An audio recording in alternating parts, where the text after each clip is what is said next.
Ya, untuk sekarang jadwalnya kelas D. Iya, Ibu.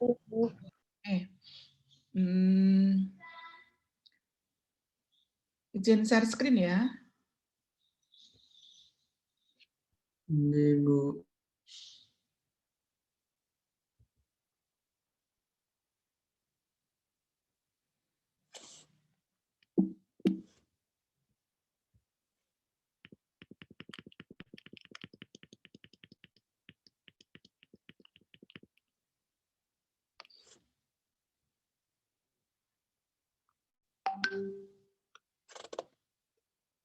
Ini jumlah mahasiswa kelas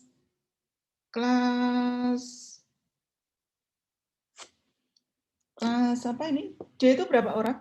Bagi D, Bu. Ada berapa mahasiswa? 24 insya Allah, Ibu. Oh ya, oke. Ya, itu udah ada semua ya.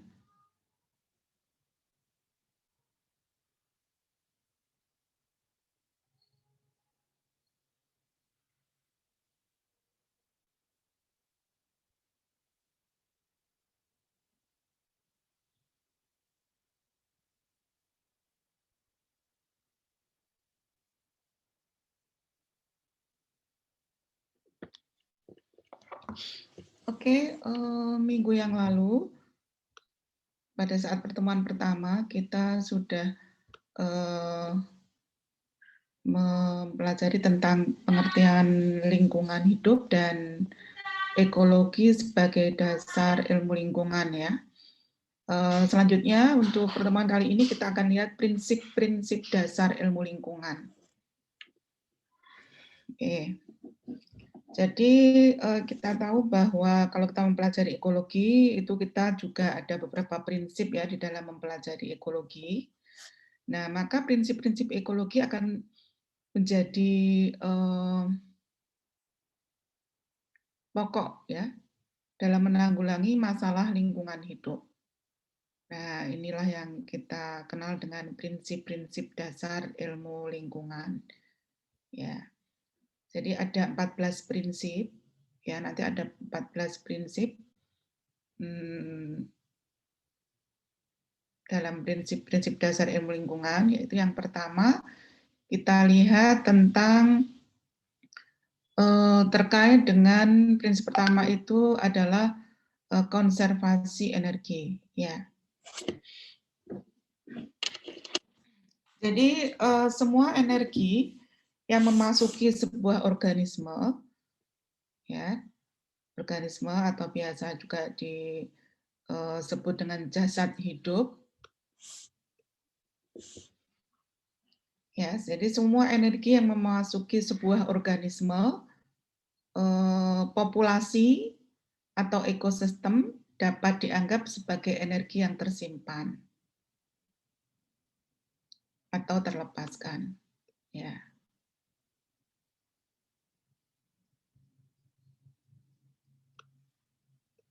Nah, kemudian energi dapat dirubah dari satu bentuk ke bentuk yang lain. Ya, tetapi energi tidak dapat hilang, dihancurkan atau diciptakan ya. Jadi ini terkait atau sampai masih ingat dengan hukum termodinamika 1 atau hukum kekekalan energi. Ya. Jadi misalnya kita berikan contoh sistem rantai makanan ya, suatu sistem rantai makanan pada ekosistem. Ya. Jadi kalau kita mempelajari atau mengingat ekosistem, contoh ekosistem apa? Contoh ekosistem misalnya. Masih ingat? Ekosistem Misalnya darat. ekosistem sawah, Ibu. Ya. Ini kayak savana, Ibu, atau taiga, Padang. hutan, padang Ya. rumput. Oke. Jadi teman bisa melihat jenis ekosistem ya, ekosistem terestrial atau ekosistem darat. Contohnya bisa hutan, sawah, kemudian juga padang rumput misalnya ya. Itu beberapa contoh ekosistem darat. Kemudian ada yang masuk dalam ekosistem perairan. Dalam ekosistem perairan itu ada contohnya danau misalnya, sungai, kemudian laut, ya, kolam, tambak. Nah itu beberapa contoh dari ekosistem perairan. Nah di situ pada suatu ekosistem itu kita tahu bahwa suatu ekosistem itu ada komponennya ya, komponen biotik dan abiotiknya ya.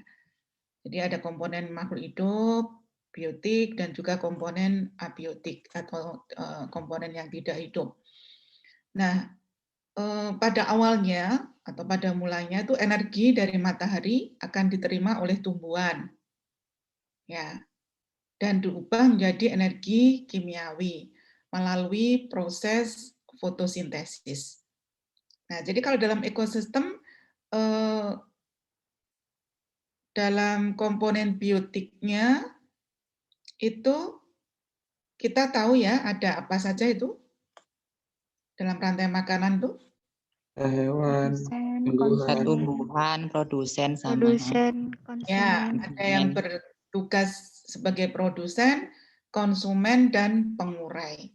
Dalam hal ini, tumbuhan sebagai produsen itu akan menerima energi atau memanfaatkan energi matahari ya menjadi energi kimiawi melalui proses fotosintesis. Jadi kita ingat bahwa reaksi umum dari fotosintesis itu adalah ini bisa dilihat ya, 6 CO2 plus 6 H2O akan dengan menggunakan atau memanfaatkan energi matahari ya, tumbuhan mempunyai klorofil sehingga akan mengubah atau akan dihasilkan suatu glukosa ya, senyawa glukosa C6H12O6 ya, plus O2 ya, 6O2 yang nanti dapat dimanfaatkan juga oleh organisme lainnya. Ya. Nah, selanjutnya tumbuhan ya misalnya daunnya itu akan dimakan oleh organisme ya, bisa oleh misalnya yang memanfaatkan tumbuhan itu banyak sekali ya, misalnya kijang atau kambing, misalnya ya sapi. Nah, hewan-hewan tadi akan mengubahnya menjadi energi kimia, ya, akan mengubahnya menjadi energi kimia yang disimpan di tubuhnya. Ya, energi tadi digunakan untuk beraktivitas dan ada sebagian kecil berubah menjadi energi panas. Ya. Kemudian tadi misalnya kijang, selanjutnya dimakan oleh singa. Nah, singa mengubah energi dari kijang menjadi energi untuk beraktivitas, ya. Nah, kemudian juga sebagian energinya diubah menjadi energi panas. Ya, jadi di sini energi dari matahari tadi ini tidak hilang ya, hanya berubah bentuk energi. Ya, jadi dari energi kimia dari energi matahari menjadi energi kimia ya. Glukosa ini C6H12O6 kemudian juga digunakan dalam kijang ataupun oleh kambing ataupun oleh singa untuk aktivitasnya ya, menjadi energi gerak misalnya. Ya. Ya, itu terkait dengan konservasi energi, terkait dengan konservasi energi pada prinsip pertama tadi. Ya, jadi kalau kita lihat gambarannya, ini bisa saya melihat gambar di slide 5 ini. Rantai makanan di hutan misalnya ya, ekosistem hutan ya. Ya, jadi terjadi perpindahan energi. Sebenarnya rantai makanan itu adalah menggambarkan adanya proses perpindahan energi dan materi. Ya, jadi kalau perpindahan energi seperti yang sudah Bu Ulfa jelaskan tadi, di sini misalnya ada tumbuhan, ini jumlah energinya ya dalam satuan joule energi. Ya, misalnya di sini 10 joule energy available as food, ya, producer. Ya, ini. Kemudian ini tadi dimakan oleh kijang misalnya 1 joule energi available as food, ya, herbivore. Ya, ini produsen, ini herbivore. Herbivore ini memakan tumbuhan, ya. Kemudian ini berikutnya 1 joule energi, ya. Ya, 1 joule energi ini yang dimanfaatkan 0,1 joule energi available as food. Karnivora, pada karnivora. Nah, ini gambarannya perubahan energinya, ya. Perubahan energinya. Ya, jadi ini energi matahari, misalnya 1000 joule of light energy jumlahnya, ya. Nah, kemudian juga ini ada, selain masuk ke konsumen ini, ya, herbivore, carnivore, ini juga ada yang energi loss to environment, ya, ada energi yang hilang di lingkungan, ya. Jadi ini untuk menggambarkan rantai makanan di hutan, bahwa pada rantai makanan dari proses makan memakan itu sebenarnya terjadi perpindahan energi, ya, yang bergerak secara linear dari organisme produsen ke konsumen, ya, konsumen. Konsumen kan ada tingkat-tingkatannya, herbivore, carnivore, dan seterusnya. Nah, itu ya. Ini contoh rantai makanan lagi. Nanti sampean bisa memberikan contoh, ya, rantai makanan darat. Misalnya ini ada tumbuhan, terus kemudian herbivornya belalang, karnivor, omnivornya tikus, karnivornya ular, ya. Kemudian ini apa ini? Karnivor berikutnya ada apa ini? Burung elang misalnya, ya. Kemudian ini juga ada rantai makanan, rantai makanan. Ini kalau gambaran yang di kiri ini, gambaran yang di kiri ini rantai makanan darat, di darat. Kalau ini di perairan, ya, contohnya di laut. Ada fitoplankton, ya. Jadi sebagai produsennya adalah fitoplankton. Kemudian ada zooplankton, konsumen pertama. Konsumen keduanya karnivor, ya, ini ikan, ya. Kemudian konsumen tingkat 3-nya karnivora, ikan yang lebih tinggi dari konsumen kedua tadi. Kemudian kan karnivor berikutnya atau konsumen keempat, ini tentu ikan-ikan yang lebih besar lagi. Nah, ini gambaran dari rantai makanan, ya. Ya.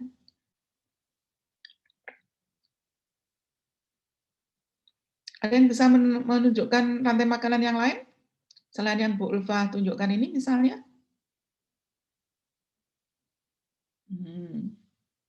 Silakan. Rantai makanan pada sawah mungkin. Oke, boleh sebutkan coba. Kalau sampai mengamati atau pergi ke sawah, kira-kira bisa menjelaskan rantai makanannya bagaimana? Silakan. Mbak siapa? Atau mungkin Alvina belum coba. Alvina? Biasanya ditemui di sawah itu ada padi. Padi ini berperan sebagai produsen karena bersifat autotrof. Kemudian dari padi ini akan dimakan oleh burung-burungan. Nah, burung-burungan ini bertindak sebagai konsumen satu karena bersifat herbivora dan pemakan biji-bijian. Nah, kemudian dari burung ini mungkin ada yang langsung ditangkap oleh konsumen primer, konsumen tersier. Jadi langsung pada konsumen yang bersifat karnivora, seperti burung elang. Oh ya.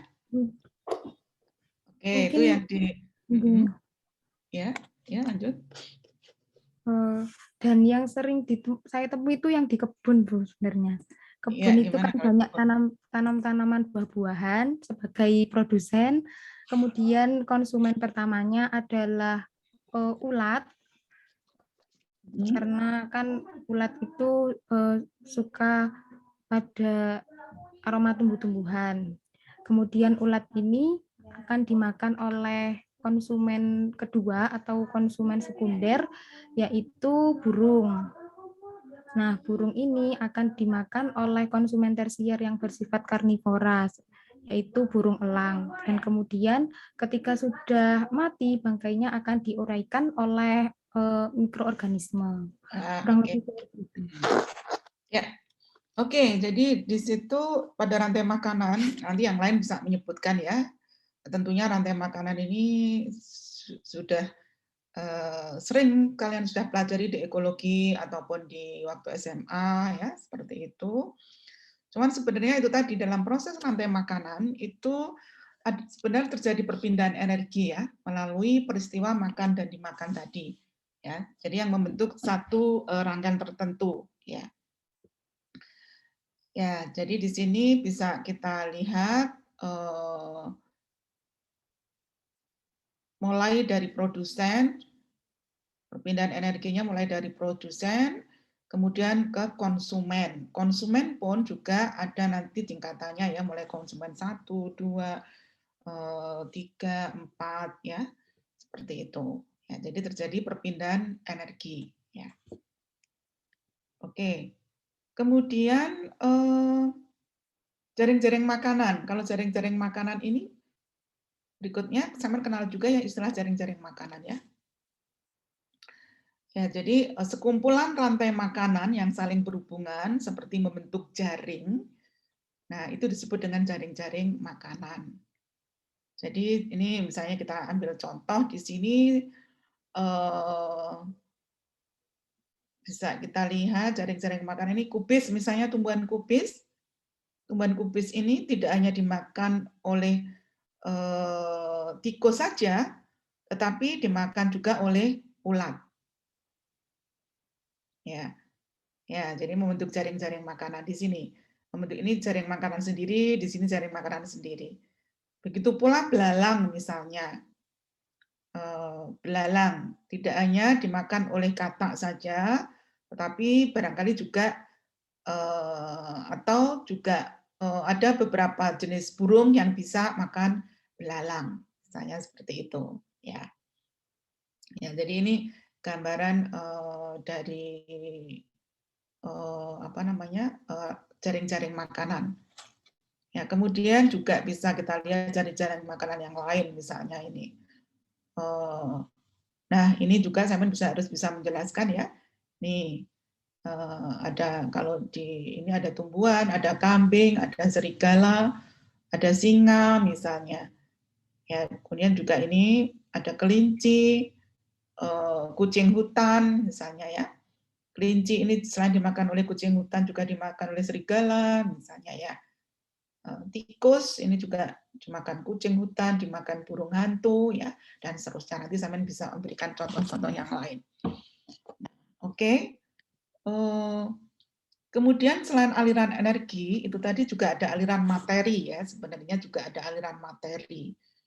Ya, artinya bahwa meskipun makhluk hidup atau organisme tadi udah mati, ya, meskipun makhluk hidup mati karena menjadi makanan makhluk lain, ya, misalnya hewan atau tumbuhan yang mati, itu nanti ya tadi dalam rantai makanan kan ada yang sebagai dekomposer ya. Jadi hewan dan tumbuhan yang mati akan didegradasi oleh jasa ternik ya. Bisa bakteri atau jamur menjadi ini mineral, gas dan mineral ya. Ya. Jadi misalnya ini ada gas nanti CO2 ya, dihasilkan gas CO2 misalnya. Itu digunakan tumbuhan dalam proses fotosintesis ya. Kemudian juga nanti penguraian itu juga dihasilkan mineral ya, masuk ke dalam tanah dan diserap oleh tumbuhan. Nah, ini terkait juga peristiwa ini terkait juga dengan apa yang dikenal dengan daur biogeokimia. Masih ingat ya daur biogeokimia ya?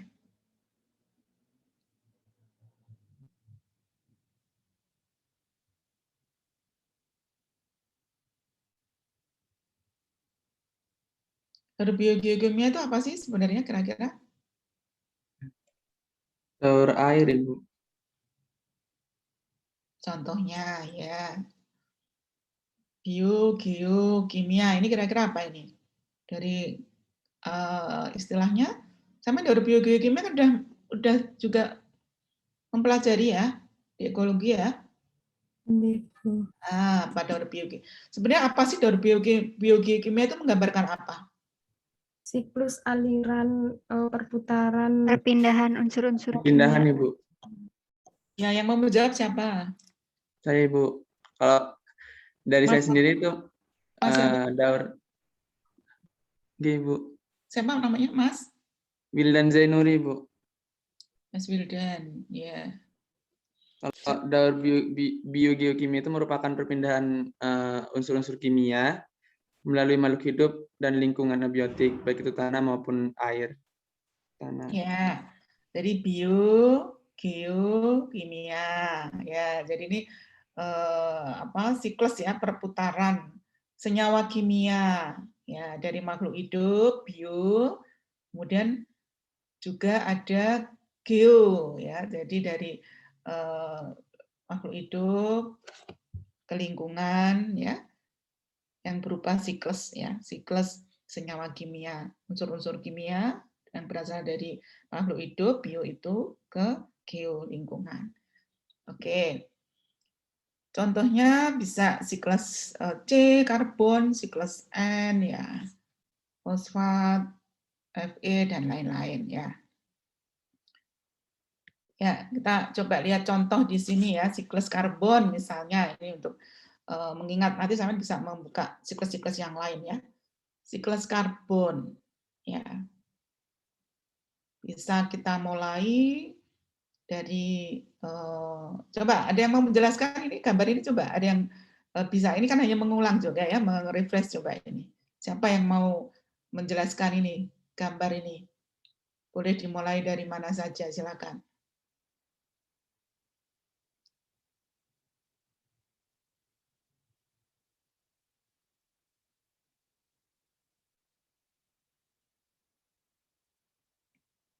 Ada yang mau mencoba?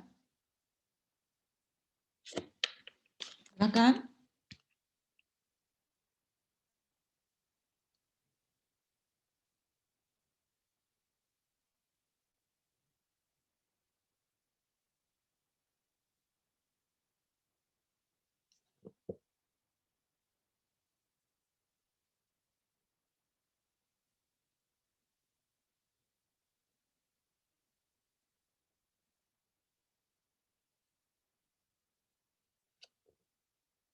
Adal jaisu dhafiran.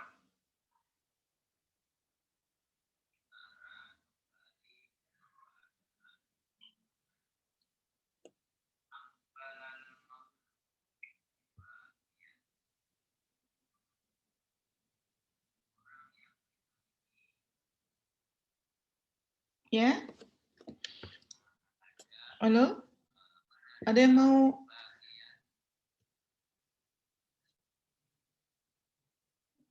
mau mencoba, silahkan.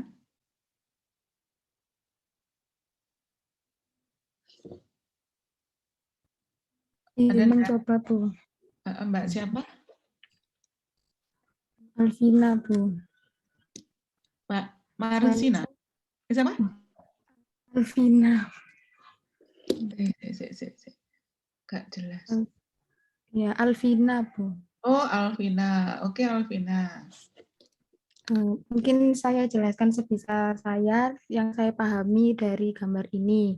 Jadi siklus karbon ini saya mulai dari karbon dioksida yang dikeluarkan dari tanaman. Nah, tanaman ini karbon dioksidanya akan beralih ke hewan dan manusia. Salah, diulangi. Jadi karbon dioksida ini ada di atmosfer awalnya, kemudian akan ditangkap oleh tanaman untuk proses yang metabolismenya, kemudian karbon dioksida ini akan menghasilkan oksigen, dan oksigen ini akan dimanfaatkan oleh hewan dan manusia. Nah, kemudian hewan dan manusia ini akan mengeluarkan karbon dioksidanya ke atmosfer kembali. Selain itu, karbon dioksida yang ada di atmosfer ini juga digunakan oleh organisme laut untuk melakukan respirasi, kemudian menghasilkan karbon dioksida kembali dan kemudian dilepaskan ke atmosfer. Saat manusia dan hewan telah mati, maka kandungan organisme tersebut akan berubah menjadi karbon yang tersimpan di dalam tanah. Nah, karbon ini kemudian akan menjadi fosil, di mana fosil itu akan dimanfaatkan sebagai bahan bakar. Setelah dimanfaatkan sebagai bahan bakar, maka akan melalui proses pembakaran dan menghasilkan karbon dioksida kembali yang akan dilepaskan ke atmosfer. Kira-kira seperti itu, Bu. Oke, Mbak Alvina. Oke, makasih Mbak Alvina. Yang dijelaskan oleh Mbak Alvina itu tadi adalah yang, coba perhatikan gambar ya. Ini kan ada di sini yang sebelah kiri, yang di sebelah kiri yang dijelaskan Mbak Alvina, yang saya tunjuk dengan kursor ini, adalah di ekosistem apa? Darat, Bu. Darat. Oke, betul. Kalau yang di sebelah kanan, ini adalah ekosistem Akuatik. Laut, akuatik. Ya, perairan. Itu tadi udah disinggung? Belum ya Mbak Alvina ya? Oke. Oke, ya jadi nanti bisa kita lihat juga yang di ekosistem akuatik ya. Oke, jadi bisa dimulai dari sini tadi Mbak Alvina. Ini ya, dari ini apa tadi ini?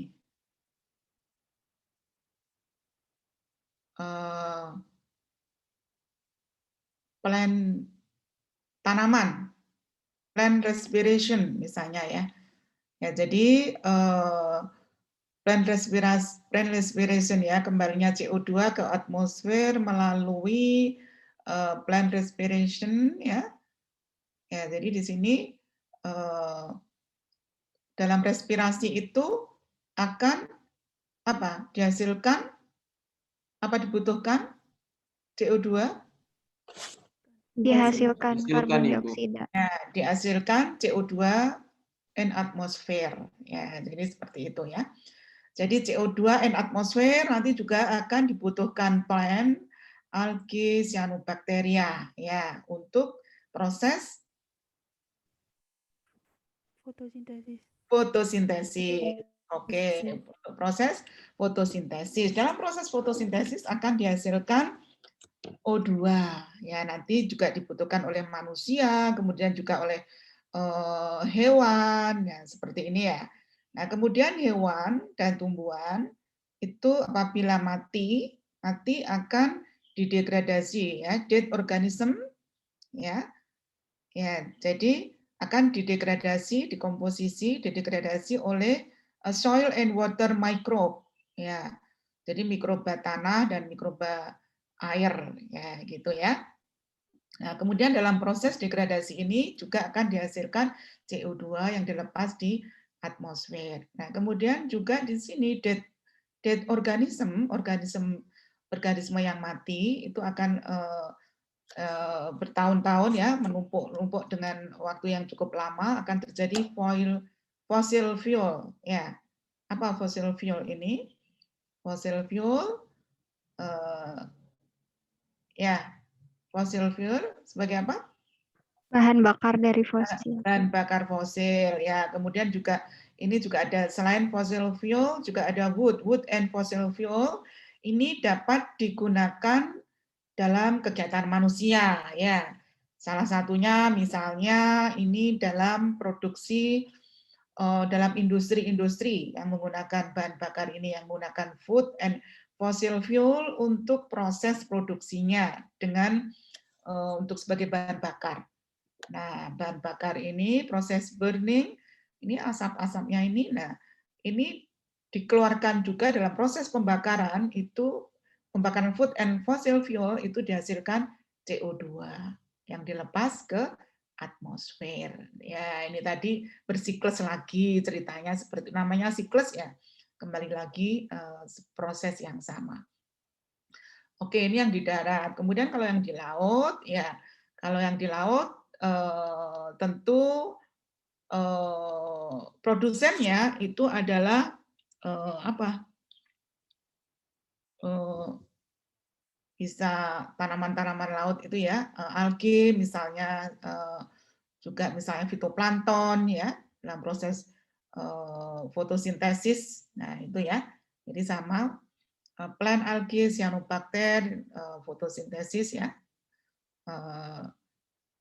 Dalam fotosintesis dia juga memerlukan CO2 ya, seperti itu. Nah, apabila ini plant algae, cyanobacter, kemudian juga tanaman-tanaman atau hewan-hewan air mati, nah ini nanti akan diuraikan oleh aquatic bacteria atau mikrob akuatik ya, sebenarnya ini tidak hanya bakteri aja ya, tentunya jamur juga bisa ya. Ya, bersama ya, cara siklusnya sama, cuman di sini yang berbeda jenis hewannya ya, ataupun jenis konsumen dan jenis produsennya. Kalau di ekosistem perairan ya, perairan dan darat, ini untuk ilustrasi atau gambaran proses tes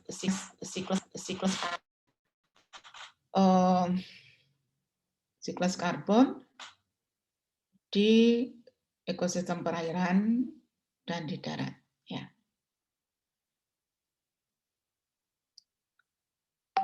Oke, jadi bisa jadi kalau pembakaran kayu dan bahan bakar fosil ya, aktivitas manusia ini tidak hanya di pabrik aja ya, bisa banyak kan kegiatan manusia yang menghasilkan menggunakan bahan baku ya. Saya kendaraan bermotor, motor, mobil itu ya, itu juga aktivitas manusia. Dari proses pembakaran yang dilakukan itu juga tentunya akan menambah jumlah CO2 yang dilepas ke atmosfer ya, sehingga terus meningkat jumlah CO2-nya itu ya. Oke. Oke, kemudian kita lanjutkan prinsip kedua. Prinsip kedua itu adalah pengubahan energi ya.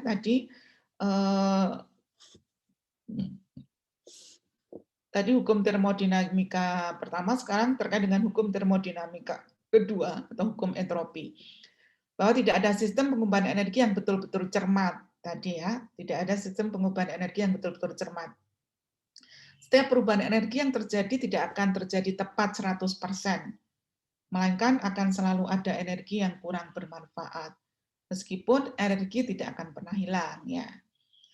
Ya, jadi di situ ada kecenderungan bahwa energi di bumi hampir semua akan berubah menjadi energi panas dari pemuaian ke angkasa lepas ya.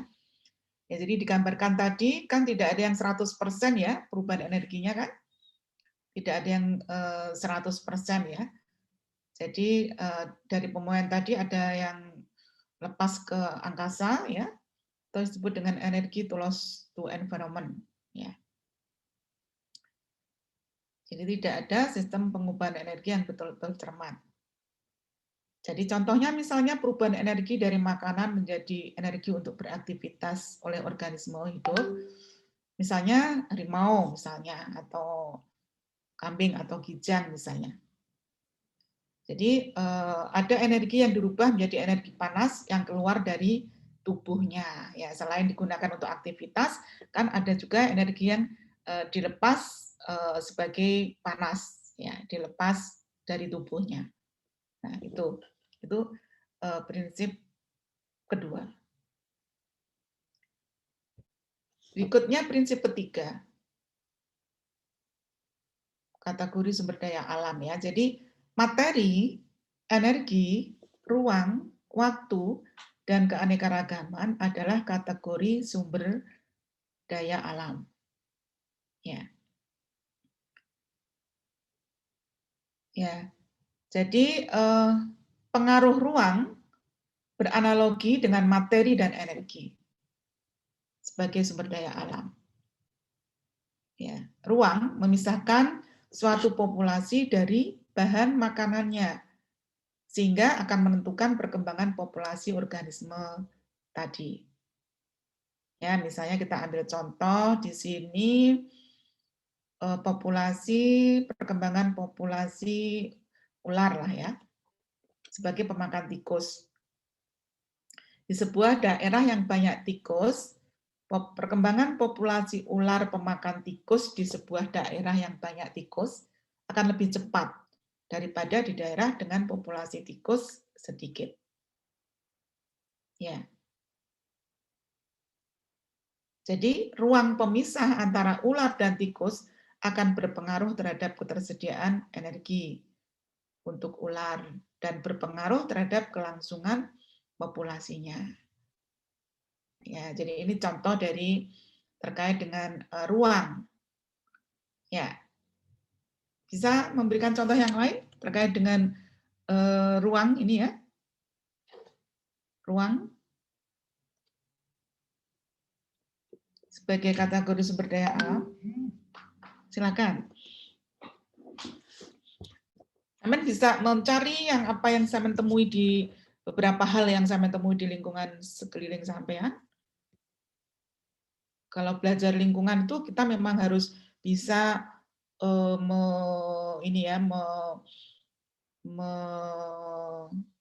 aplikasikan atau melihat segala sesuatu yang ada di sekitar kita. Ya. Terkait dengan kategori sumber daya alam, silakan memberikan contoh.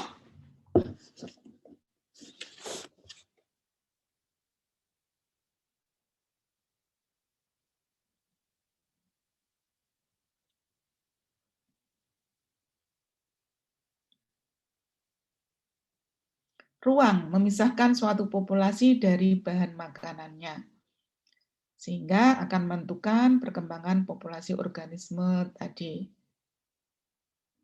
Ruang beranalogi dengan materi dan energi sebagai sumber daya alam. Silakan.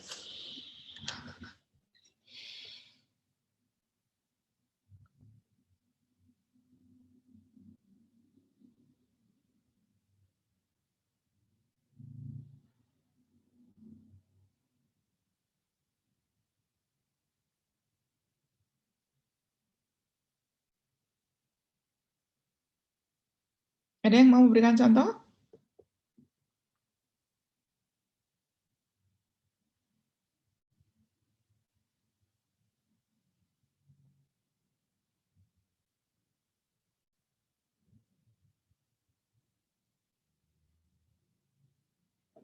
Ayo, silakan.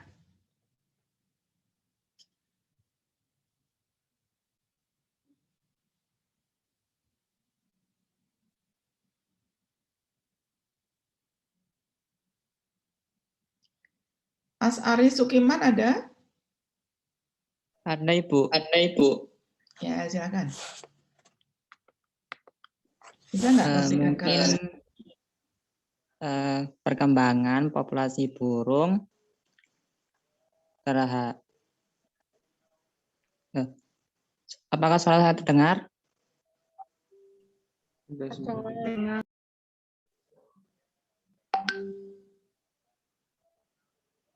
Halo? Ya, dengar. Baik, misalnya perkembangan populasi burung memakan padi di sebuah daerah yang misalnya saja daerah tersebut burungnya sedikit gitu, Bu.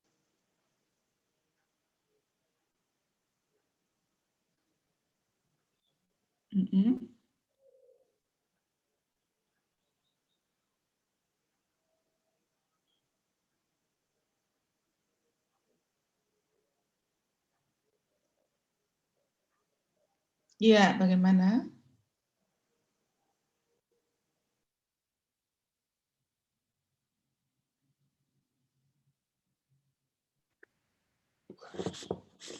Masih bisa dilanjutkan, Mas Sukirman? Mas Aris Sukiman? Suaranya putus, Bu. Enggak. Sampean bagaimana menjelaskannya, memberikan contohnya? Diulangi. Misalnya saja di sawah, kemudian populasi burung itu meningkat, maka pengaruh dari panen tersebut berdampak pada kerugian. Mungkin seperti itu, Bu.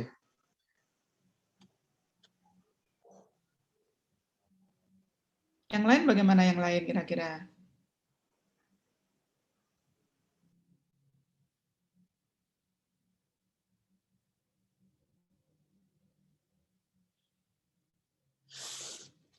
Ya, ada yang mau menjawab? Mencoba, Mbak. Bu, saya mau Ya, mencoba, Mbak Bu. siapa? Karisa, Bu. Larisa? Karisa, Bu. Parisa. Ya, Bu. Saya mau mencontohkan perkembangan populasi wereng coklat di daerah persawahan itu akan lebih cepat daripada di daerah yang bukan persawahan. Nah, ruang pemisah antara wereng coklat dan persawahan itu akan berpengaruh terhadap ketersediaan energi untuk wereng coklat itu sendiri dan berpengaruh terhadap kelangsungan populasinya. Ya, jadi wereng coklat di daerah persawahan dan wereng coklat di Wereng coklat di daerah persawahan, Bu. dan Dan coklat sama. Ya. ya, kita tahu bahwa wereng coklat itu sebagai apa? Kenapa kok saya sebutkan di sawah? Karena sebagai hama padi, Bu. Jadi wereng coklat itu bahan makanannya ya, jadi energi yang didapatkan tuh dari bahan makanannya padi ya, sebagai hama padi. Jadi wereng coklat yang populasi wereng coklat yang terdapat di daerah persawahan padi, populasinya tentu lebih banyak ya, perkembangannya lebih cepat dibanding dengan populasi wereng coklat di Wereng coklat yang bukan di daerah persawahan, Bu. ya di daerah yang sawah baru dipanen misalnya kan gitu kan. Ya kalau padinya dipanen tentu populasi wereng coklatnya juga berkurang, ya kan? Atau lebih sedikit dibanding wereng coklat yang ada di persawahan yang padinya sedang menguning misalnya, ya kan? Ya, karena di situ ada ruang pemisah ya antara apa tadi, ada ruang pemisah antara wereng coklat dengan padi sebagai bahan makanannya. Ya, begitu pula juga tikus ya, tikus. Tikus itu kan juga pemakan biji-bijian juga ya di padi itu ya. Jadi di depan rumah Bu Ulfa itu kan ada sawah ya, sawah yang ditanamin padi oleh pemiliknya. Nah, itu pada saat sawahnya menguning gitu udah mau panen itu banyak tikusnya di situ. Ya. Tetapi nanti kalau udah panen, nah itu tikusnya masuk ke rumah-rumah dekat sawah tadi, termasuk ke rumah Bu Ulfah juga, jadi banyak tikusnya, jadi gitu ya.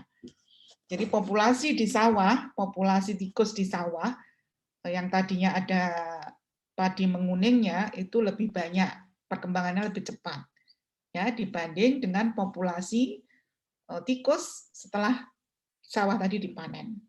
Kan jadi kosong gitu kan, hanya tanah aja. Nah itu di situ tidak tersedia makanan tikus atau tadi wereng gitu tadi yang Mbak Farisa contohkan. Oke, ya terima kasih Mbak Farisa. Berikutnya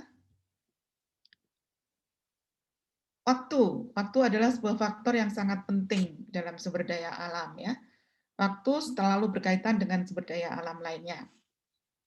Contohnya misalnya kita bisa berikan contoh di sini suatu ekosistem ya yang telah ada dalam waktu yang cukup lama. Misalnya suatu ekosistem gunung ya misalnya, atau hutan alami itu kan yang sudah ada cukup lama ya. Nah, akan mempunyai keanekaragaman populasi yang lebih banyak, biodiversitasnya lebih banyak dibanding dengan ekosistem yang belum lama terbentuk. Ya, misalnya setelah mengalami suksesi. Suksesi tahu ya, suksesi apa misalnya sukses itu?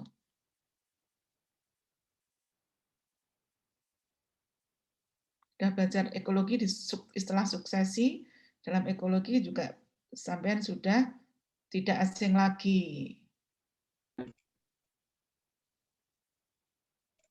Suksesi perubahan ekosistem, Ibu. Suksesi ekologi. Suksesi ekologi. Oke, Mas siapa ini? Mas Wildan, Ibu. Suksesi Oh, merupakan Yuda. perubahan. Okay. Suksesi itu merupakan Perubahan ekosistem, Ibu. Dalam kurun waktu tertentu menuju ke lingkungan yang biasanya lebih stabil. Ya.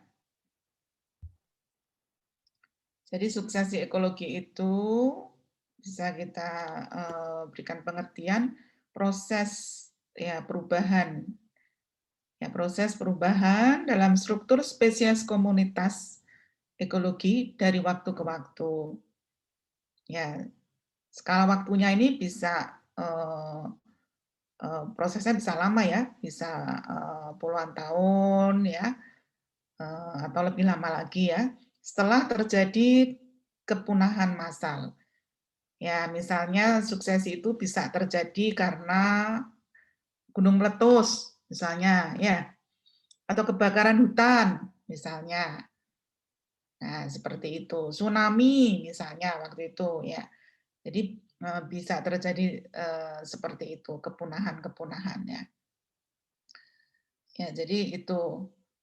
Nah, ini tentunya setelah terjadi gunung meletus, misalnya, ya kan? Tentu di situ atau kebakaran hutan misalnya, tentu di situ makhluk hidup organismenya juga akan ikut terkena dampak ya. Ada yang mati kan seperti itu ya. Atau kalau tanaman ya juga kalau kebakaran ya terbakar habis ya. Tinggal tanah gitu saja. Nah, sehingga ini perlu proses waktu untuk mengalami proses perubahan. Nah, tentu keanekaragaman populasinya itu akan lebih sedikit lah ya, pastikan. Pasti ada, kita tahu ada tanaman apa dulu yang bisa mampu tumbuh, atau organisme hewan apa dulu yang bisa tumbuh dengan kondisi yang berbeda dengan kondisi sebelumnya, sebelum suksesi. Nah, kalau yang sudah lama, kita lihat ekosistemnya, kondisinya sudah sesuai dengan yang dibutuhkan oleh organisme, ya, sehingga biodiversitasnya menjadi lebih banyak ya. Oke. Kemudian juga berikutnya keanekaragaman ya. Kalau belajar suksesi, kira-kira setelah gunung meletus tuh apa dulu yang biasanya bisa tumbuh tuh? Apa dulu? Lumut, Ibu, dari yang paling kecil. Lumut kera atau apa?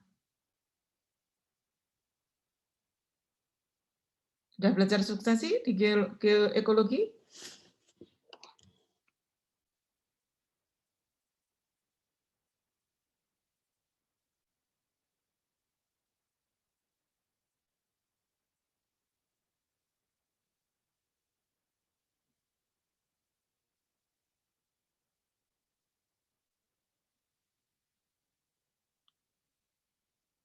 Iya, Ibu. Setelah meletus, kemudian gundul, lalu akan tumbuh lumut kera dan alga.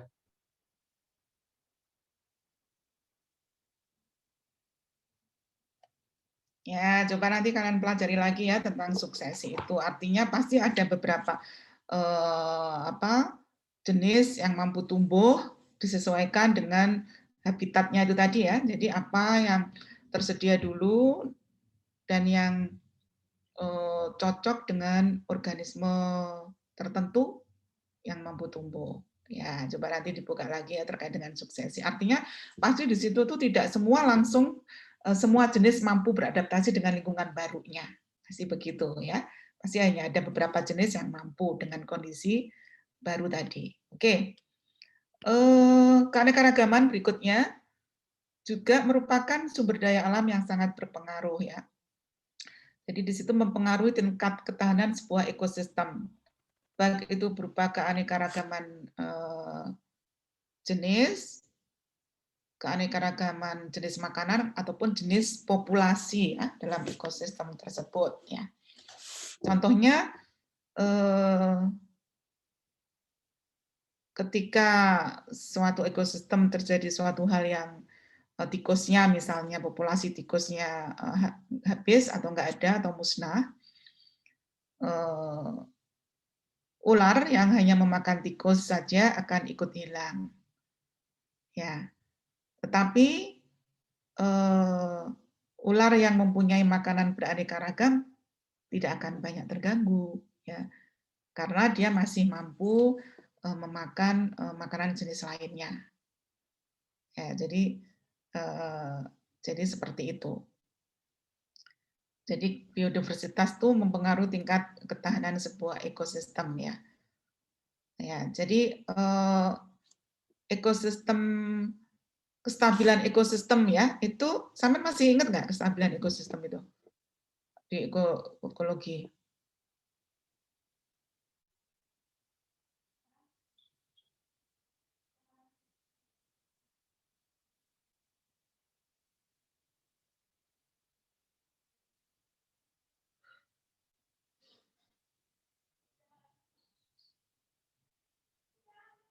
Masih ada?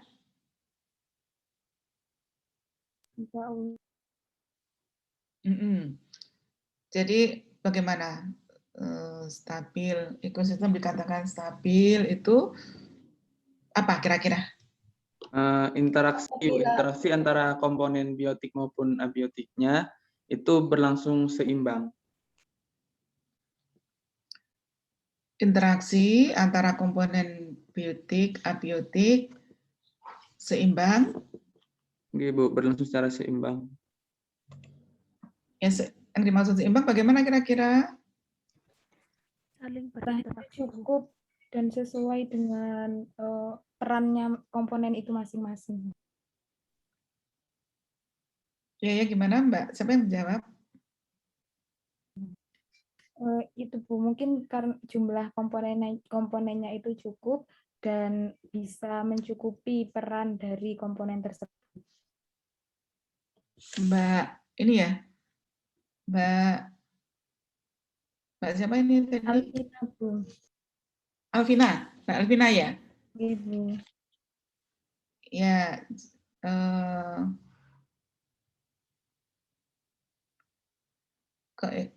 apa tadi keseimbangan ekosistem ya maksud Bu? Tadi pertanyaannya tadi apa? Keseimbangan ekosistem ya? Ibu.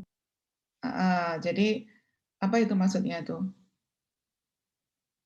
Saat komponen-komponen yang ada di ekosistem itu jumlahnya cukup dan saling memadai sehingga terjadi interaksi yang sesuai dengan peran atau peran dari komponen-komponen tersebut. Misalkan jumlah ketersediaan produsen itu harus lebih banyak. Kemudian seperti kita lihat pada piramida makanan atau energi pada suatu ekosistem. Jadi yang dimaksud seimbang itu jumlahnya mencukupi dan sesuai seperti itu. Oke, betul ya. Oke, jadi keseimbangan, ketahanan sebuah ekosistem ya seimbang. Nah, bisakah ekosistem itu menjadi tidak seimbang? Atau tidak stabil? Bisa. Bisa. Ibu. Ya, bisa. Kira-kira apa penyebabnya? Bisa dari pengaruh bencana alam ataupun pengaruh dari perilaku manusia yang merusak lingkungan. Oke, jadi bisa faktor alam, bencana manusia, faktor alam, bencana alam, gitu ya. Ya, jadi misalnya tadi ada gunung meletus, kebakaran hutan, itu menyebabkan ekosistem tidak seimbang, berubah. Ya. Kemudian juga bisa juga disebabkan tadi selain gunung meletus, gempa, banjir, longsor, ya itu keseimbangan bisa berubah. Kemudian juga faktor perilaku manusia. Contohnya misalnya Buang sampah sembarangan, Ibu. ya penebangan liar, tadi ada yang menyebutkan itu. Kemudian membuang sampah atau artinya memberikan pencemaran, ya pencemaran pada manusia. Pencemaran yang dilakukan oleh manusia. Ya, misalnya membuang limbah. Kalau kita punya industri atau kita bergerak dalam bidang industri, nanti akan membuang limbah sebelum diolah langsung dibuang ke sungai misalnya atau masuk ke sawah misalnya. Nah, itu nanti akan bisa mempengaruhi komponen biotiknya ataupun komponen abiotiknya. Ya. Jadi dari pencemar itu nanti akan ada yang misalnya apa misalnya terjadi apa Mbak misalnya kalau bahan pencemar BOD mempengaruhi BOD misalnya BOD-nya apa Mbak? Akhirnya beracun, Ibu. Limbah. Ya, limbah organiknya banyak misalnya ya. Ya, sehingga nanti di situ oksigen terlarutnya akan menjadi rendah misalnya ya. Oksigen terlarut itu sehingga padahal oksigen itu dibutuhkan oleh makhluk hidup yang ada di perairan tersebut ya, ikan, udang dan lain-lain, sehingga nanti juga akan terpengaruh. Kalau oksigennya sedikit apakah juga bisa terus melangsungkan kehidupannya misalnya ya, kan akan terganggu juga kan karena kita perlu oksigen organisme hidup itu ya, sehingga nanti jumlahnya akan berkurang populasinya ya. Oke. Kemudian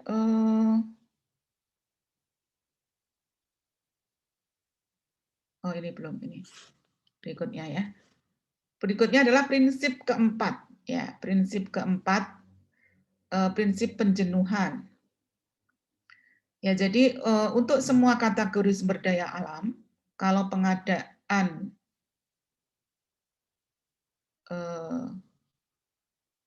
sumber daya alam tadi sudah cukup tinggi, pengaruh unit kenaikannya sering menurun dengan penambahan sumber daya alam itu ya, sampai ke suatu tingkat maksimum. Jadi melampaui batas maksimum ini tak akan ada pengaruhnya yang menguntungkan lagi ya. Ya, jadi untuk semua kategori sumber daya alam kecuali keanekaragaman dan waktu, kenaikan pengadaan sumber daya alam yang melampaui batas maksimum akan berpengaruh ya, akan berpengaruh atau mempunyai pengaruh yang merusak ya, karena bisa terjadi apa keracunan ini, keracunan. Misalnya apa ini kira-kira?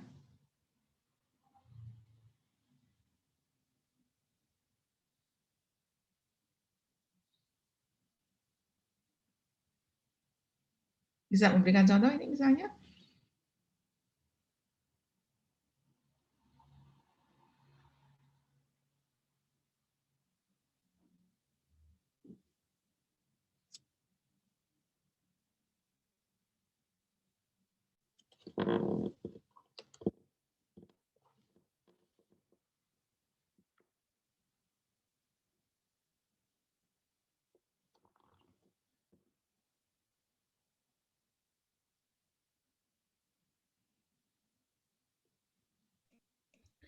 Izin memberikan contoh, Ibu. Contohnya Mungkin Ya. seperti kayak penambangan di Kalimantan, di mana ketika kan menggali sumur, kadang tidak ditutup. Nah, di situ itu bisa menjadi memiliki dampak negatif bagi manusia maupun hewan-hewan dan juga tumbuhan lainnya. Biasanya mati karena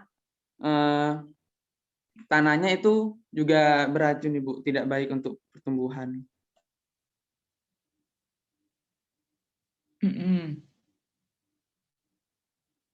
Jadi artinya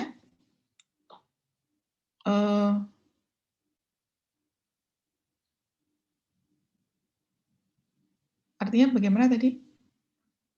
Masuk di prinsip keempat ini apa enggak kira-kira? Masuk, Ibu, kan kayak penambangan secara berlebihan. Penambangan apa nih kira-kira? Penambangan emas di Kalimantan lebih ke minyak gitu. Oh, maksudnya gimana? Coba jelaskan lagi Mas Wildan secara lebih rinci lagi. Seperti ini, Bu. Kan di Kalimantan banyak pertambangan. Salah satunya itu penambangan minyak. Di mana banyak berita yang tersebar sekarang itu penambangan di Kalimantan itu sudah tidak sesuai dengan peraturan pemerintah. Jadi banyak yang eksploitasi secara ilegal seperti itu. Sehingga juga menyebabkan kayak munculnya seperti sumur-sumur galian, di mana sumur-sumur galian itu jika didiamkan dapat berdampak negatif kepada lingkungan secara tidak langsung. Soalnya akan muncul seperti sisa minyak maupun air yang akan tercemar, di mana itu berbahaya juga bagi pertumbuhan-tumbuhan, juga memiliki dampak negatif kepada manusia, juga memiliki dampak negatif kepada hewan. Oh, ya itu artinya ini ya ke arah pengaruh aktivitas eksploitasi apa tadi? Tambang minyak. Oke. Kalau kegiatan eksploitasi minyak itu kita harus tahu nanti dia akan memberikan efek negatif apa. Saya bisa tahu di situ banyak kandungan apanya.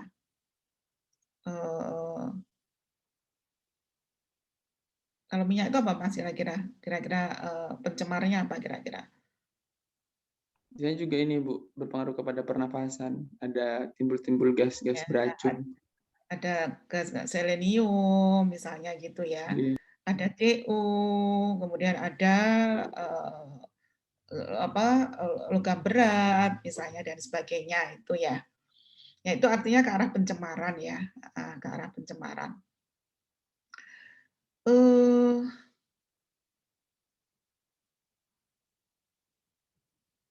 Apa kira-kira ada yang bisa memberikan contoh yang lain? Saya mencoba, Bu. Penurunan populasi kijang akibat dari populasi harimau yang ikut menurun. Kebalik, Bu. Maksudnya populasi harimau itu ikut menurun karena populasi kijang yang menurun. Jadi populasi harimau ini mendapat bahan makanan dari populasi kijang, tapi populasi kijang ini menurun, jadi terjadi pengurangan energi di populasi harimau. Ya. Ya, jadi ada suatu nilai ya untuk setiap sumber daya alam agar keberadaannya membawa manfaat yang optimal ya. Ya.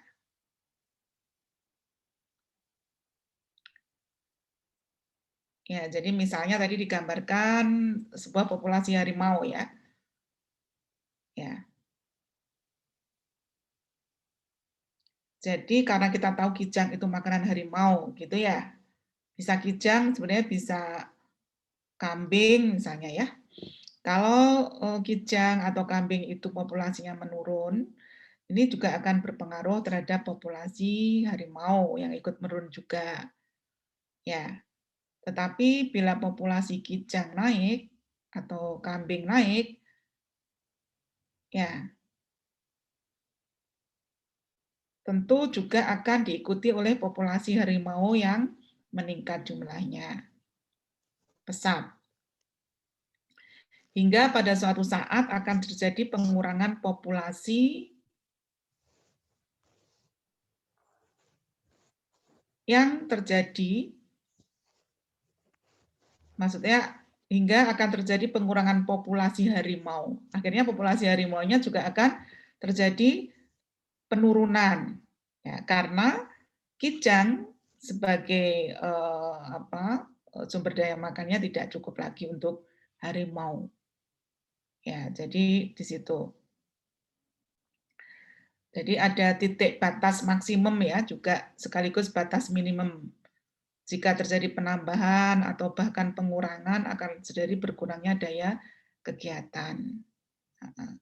Jadi naik turunnya suatu sumber daya alam pada suatu ekosistem akan berpengaruh pada naik turunnya individu dalam populasi. Ini contohnya ini makanan, tapi bisa jadi ini sumber daya alam. Sumber daya alam itu kan banyak ya Mbak ya. Apa aja sih sumber daya alam itu?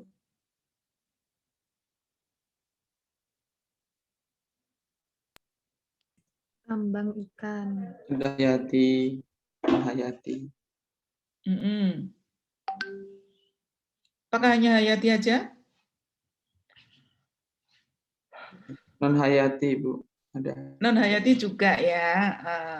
Jadi ini sebenarnya terkait dengan hukum minimum Lippisch dan Stelford itu, yang ada batas maksimum dan minimum itu loh Mbak. Toleransi, hukum toleransi. Ya, masih ingat nggak?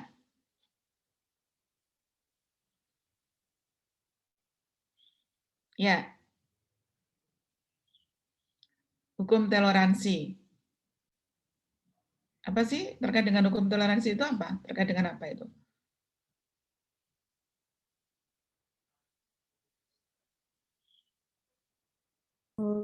Organisme itu memiliki batas maksimum dan minimum untuk bertahan hidup.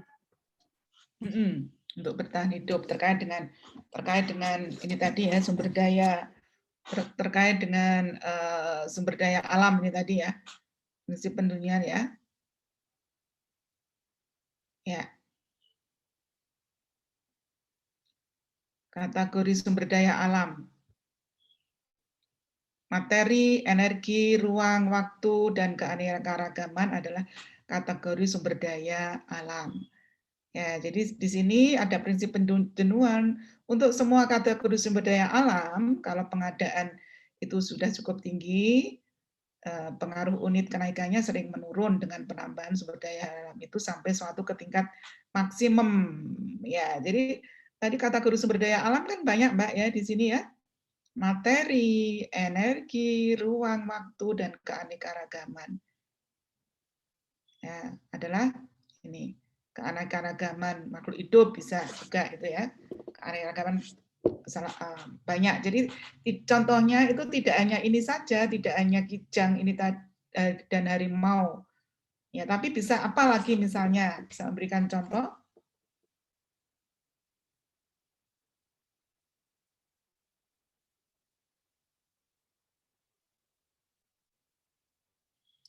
Kategori sumber daya alam tadi kan banyak ya, materi, energi, ruang, waktu, keanekaragaman.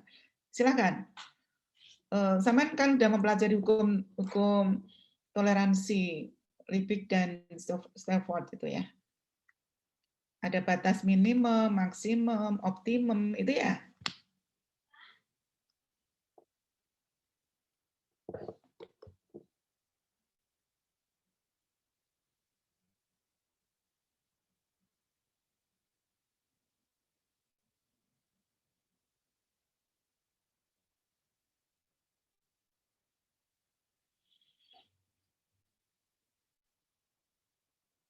Mohon koreksinya Bu apabila ada kesalahan.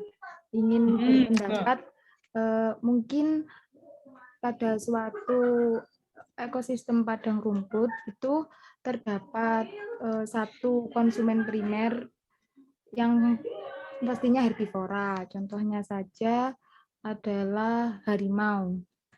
Dengan luasan padang rumput atau ruang yang tetap, Kemudian terdapat penambahan jumlah konsumen satu, namun dari spesies yang berbeda, tetapi tingkatnya sama-sama konsumen primer atau herbivora. Maka di situ akan terjadi pengurangan energi dan akan terjadi kompetisi antar konsumen satu dan konsumen lainnya, sehingga akan berpengaruh terhadap cara atau pertahanan hidup pada konsumen tersebut. Kira-kira seperti itu, Bu. Artinya daya dukung makanannya, daya dukung persediaan makanannya, rumput tadi maksud Mbak siapa namanya? Mbak Alvina ya? Alvina, gitu. Nanti lama-lama saya hafal. Jadi maksud saya daya dukung pada suatu ekosistem tadi, pada suatu tempat, habitat, daya dukungnya lama-kelamaan udah tidak sesuai lagi gitu ya. Gitu. Karena terjadi penambahan konsumen tingkat satu yang sama, herbivore yang sama. Ya, jadi artinya di situ nanti sudah tidak seimbang antara daya dukung makanannya dengan konsumennya, herbivornya. Ya, akhirnya nanti konsumennya, herbivornya akan berkurang gitu kan, Mbak? Kalau awalnya meningkat ya dengan masih banyaknya rumput di situ. Jadi lama-kelamaan nanti juga dengan beriringnya penambahan herbivore, maka tanaman rumputnya berkurang. Nah, karena berkurang, jadi akhirnya nanti akan terjadi pengurangan herbivore juga, kan begitu ya, karena energinya tidak tersedia, sumber makanannya tidak tersedia. Oke, kemudian itu contoh keanekaragaman keanekaragaman bionya ya, keanekaragaman biodiversitasnya ya. Nah, sekarang terkait dengan materi, energi ini kan bisa saya memberikan contoh yang lain. Materi itu kan segala sesuatu yang dibutuhkan, toh misalnya tumbuhan itu membutuhkan unsur-unsur toh Mbak, nutrisi, nutrien, C karbon, C HON itu ya, NPK juga kan dibutuhkan oleh tanaman ya. Nah itu kan pasti ada batas-batas tertentunya ya, tentu ya, yang dibutuhkan oleh tanaman itu kan nggak semua. Kalau kita memberikan pupuk yang berlebih aja kan, itu juga akan terjadi apa itu? Ketidak normalan pertumbuhan tidak akan normal juga ya kan? Nah itu artinya itu tadi ada batas maksimum, batas minimum yang dibutuhkan oleh organisme untuk kegiatannya, proses aktivitas dalam hal ini adalah aktivitas metabolismenya. Ya, itu ya. Jadi sumber daya yang diberikan itu ada batas maksimum dan minimumnya. Oke. Ya, oleh karena itu kan ada toh kita apa biasanya? Suhu optimum kan begitu ya? Suhu optimum, kemudian pH optimum juga. Kemudian juga N yang dibutuhkan oleh tiap organisme berbeda, rasio NPK, CN rasio yang dibutuhkan oleh tumbuhan itu juga berbeda misalnya ya, seperti itu ya. Itu terkait dengan proses penjenuhan. Kalau udah jenuh ya nanti tidak berjalan dengan baik aktivitasnya. Oke. Berikutnya sumber daya. Dua jenis sumber daya. Ada dua jenis sumber daya alam ya, yaitu sumber daya alam yang pengadaannya dapat merangsang penggunaan seterusnya, dan ada pula sumber daya alam yang tidak mempunyai daya rangsang penggunaan lebih lanjut. Ya, misalnya di sini contohnya ada populasi singa, ya makanannya bisa kijang, kancil, misalnya ini saya gambarkan ada kijang, kancil, kemudian ada kambing misalnya. Ketika ada populasi itu tadi, kijang atau kancil atau kambing sebagai sumber energi, populasi singa menjadi naik. Ya. Maka konsumsi singa terhadap kijang akan meningkat. Ya, jadi pengadaan atau ketersediaan lah ya, ketersediaan sumber daya alam ini tadi, misalnya di sini sumber daya alam kijang, kancil dan kambing meningkat, maka di situ akan diikuti dengan daya rangsang penggunaannya. Dalam hal ini yang menggunakan adalah singa. Ya, itu ya. Jadi itu. Kemudian berikutnya ada prinsip ke-6, persaingan individu dan spesies. Artinya di sini persaingan ya individu dan spesies yang mempunyai lebih banyak keturunan daripada saingannya cenderung berhasil mengalahkan saingannya. Ya. Jadi di sini bisa diberikan penjelasan spesies yang mempunyai kemampuan adaptasi yang lebih tinggi akan lebih banyak keturunannya daripada spesies yang kurang adaptif. Ya. Jika kedua spesies yang melakukan persaingan mempunyai tingkat keturunan yang sama, maka spesies yang mempunyai tingkat keturunan lebih tinggi akan berhasil mengalahkan spesies saingannya. Tuh ya. Ketika terjadi perubahan kondisi lingkungan, ya. Kalau kondisi lingkungannya berubah, maka bisa jadi terjadi perubahan jumlah populasi. Ya, ya kan? Kalau kondisi lingkungan berubah, maka bisa juga terjadi perubahan jumlah populasi. Nah, spesies yang bertambah adalah spesies yang lebih adaptif terhadap kondisi lingkungan baru. Jadi artinya di sini spesies yang mempunyai sifat adaptif itu yang ini bisa lebih survive ya, bisa lebih survive, bisa melangsungkan hidupnya, kemudian juga bisa melakukan perkembangbiakan dengan baik, sehingga jumlah populasinya ini yang meningkat. Ya. Ya, jadi contohnya seperti itu. Jadi kalau misalnya dalam hutan, misalnya bisa diberikan contoh, tumbuhan dengan tingkat yang lebih tinggi seperti semak misalnya, itu akan memiliki populasi yang lebih tinggi daripada tumbuhan rumput. Ya, tapi bila terjadi perubahan lingkungan, misalnya kebakaran hutan misalnya, maka setelah itu populasi rumput akan lebih tinggi ya, karena memiliki tingkat adaptasinya lebih tinggi rumput itu ya dibanding dengan semak ya, saya seperti itu. Ya. Sehingga kalau ini sampean ekologi tumbuhan sudah ya misalnya ya.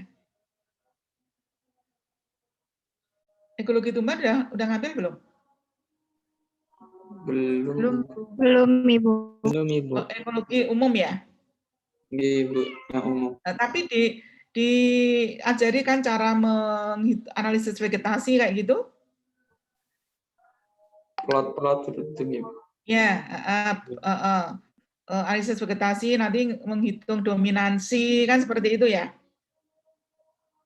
Keanekaragaman itu kan menghitung nggak? Atau karena masa pandemi nggak praktikum ya? Tidak praktikum Ibu. Oh, Dapat materi. Jadi sampai tidak kuliah lapangan gitu, enggak? Tidak ada. Enggak kuliah. Belum Ibu, tidak ada. Belum ada. Oh, tidak ada kuliah lapangan ke suatu tempat. Sudah kemudian menghitung. Sudah kemarin itu sudah direncanakan, tapi ternyata karena pandemi masih sampai sekarang, jadi belum terlaksana. Oh iya, kalau nggak pandemi kan sebenarnya kita bisa kuliah lapangan di Cangar misalnya, atau di mana itu ke arah Banyuwangi itu. Baluran. baluran. Nah, di situ nanti sampai bisa melakukan analisis vegetasi kalau ke arah kaitan ekologi tumbuhan ya. Analisis vegetasi, menghitung keanekaragaman tumbuhan ya. Bagaimana keanekaragamannya. Kemudian juga bisa melihat dominansi itu ya, dominansi. Tapi dijelaskan ya apa yang dimaksud dengan dominansi keanekaragaman itu ya. Ya, jadi nanti artinya kalau keanekaragaman tinggi itu artinya apa ya. Kalau spesies yang dominan itu artinya apa? Itu sudah dipelajari? Sampun, Bu. Artinya apa? Kalau yang kalau tumbuhan jenis tertentu dominan itu artinya apa kira-kira? Jumlahnya lebih banyak dibandingkan yang lain. Jumlahnya lebih banyak. Kira-kira mengapa kok dia dominan? Karena mampu beradaptasi dan memiliki fisiologi yang sesuai dengan kondisi lingkungan. Ya, jadi dia bisa beradaptasi dengan kondisi lingkungan yang ada. Ya, kalau keanekaragaman rendah, kemudian ada yang dominan, itu berarti daerah tersebut tidak mendukung pertumbuhan jenis-jenis, ya, tidak mendukung berjenis-jenis tanaman yang lainnya. Hanya tanaman tertentu aja yang mampu beradaptasi dengan kondisi lingkungan yang ada di situ, daerah yang kita amati tadi. Ya, yang dominan tadi yang dia mampu beradaptasi secara fisiologis, dia mampu beradaptasi dengan lingkungan yang ada. Yang lain tidak bisa beradaptasi. Nah, seperti itu ya kira-kira ya. Jadi yang mampu beradaptasi itu tentu nanti dia akan populasinya menjadi jumlahnya menjadi lebih banyak. Oke, itu ya.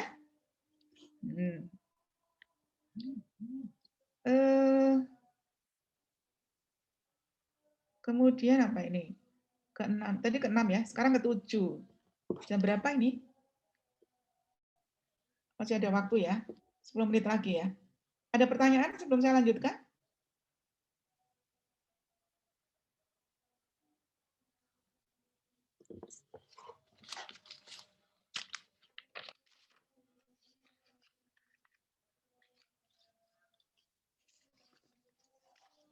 Masih belum ya, karena kita juga sering udah di sela-sela saya menerangkan kan ada saya berikan ini ya, saya berikan waktu untuk memberikan pendapat dan sebagainya, yang ikut memberikan contoh. Saya lanjut ya. Prinsip ke-7, kemantapan keanekaragaman.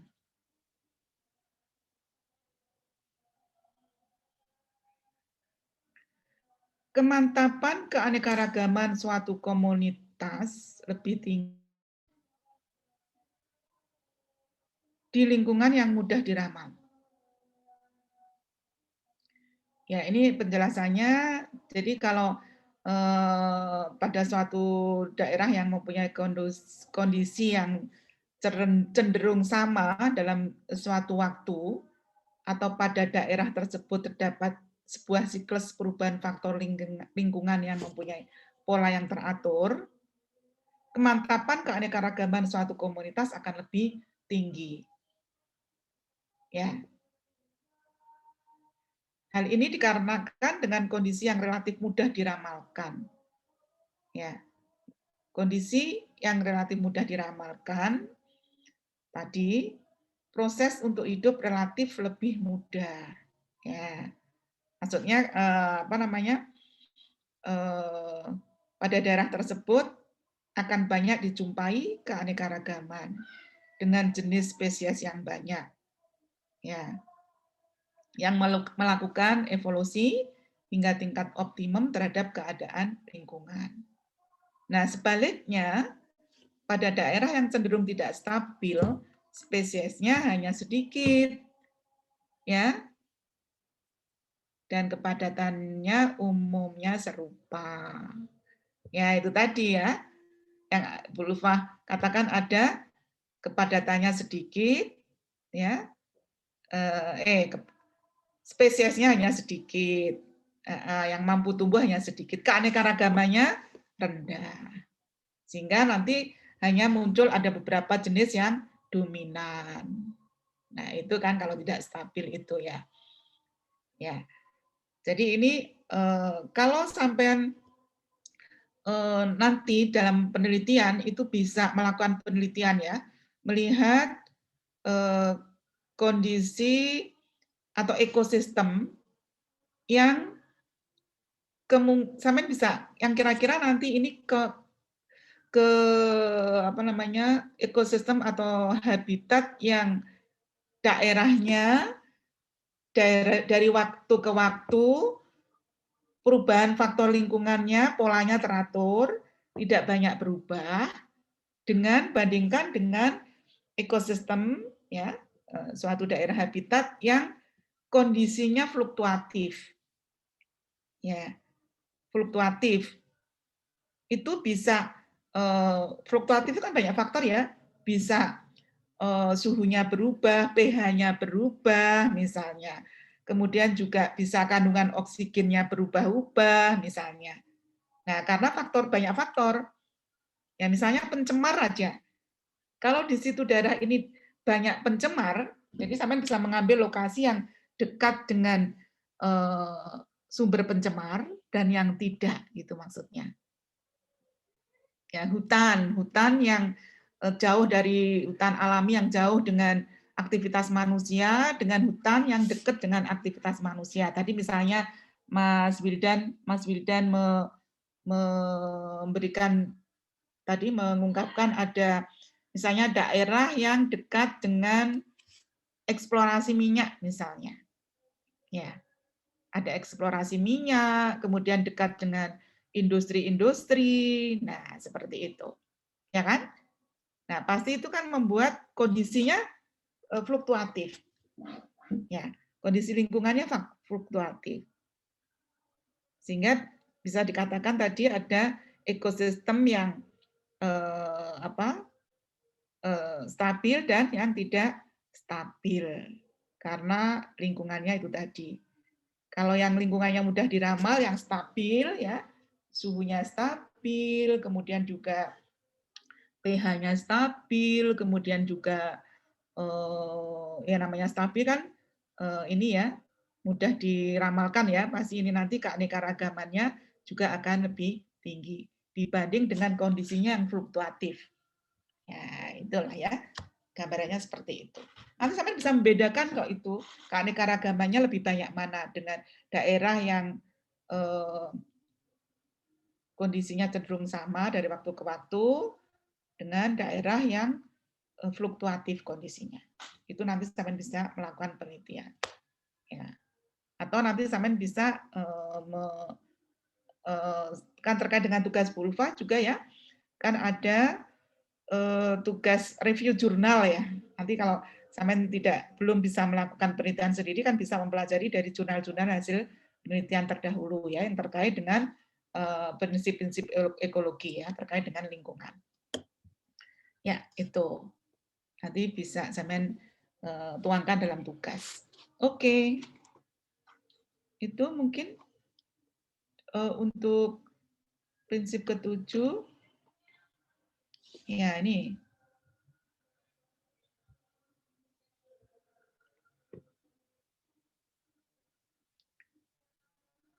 Ya, ini bisa diberikan contoh juga ya pada sebuah sungai besar dan mengalir sepanjang tahun dengan suhu yang tidak fluktuatif dan telah ada dalam kurun cukup waktu lama. Juga di situ akan terdapat keanekaragaman spesies dan komunitas yang lebih mantap dan stabil daripada di sebuah sungai kecil dan hanya berair pada musim penghujan saja. Ya tentu seperti itu ya. Ya, ini bisa contoh itu tadi juga. Contoh dari prinsip ke-7. Oke. Mungkin itu yang bisa saya berikan untuk nanti prinsip-prinsip berikutnya. Kita lanjutkan minggu depan ya. Tetapi sampean sudah bisa, kan tadi RPS-nya sudah saya berikan ya? Sudah, Bu. Iya, Ibu, sudah. Nanti sampean bisa mulai mencari artikel itu ya. Artikel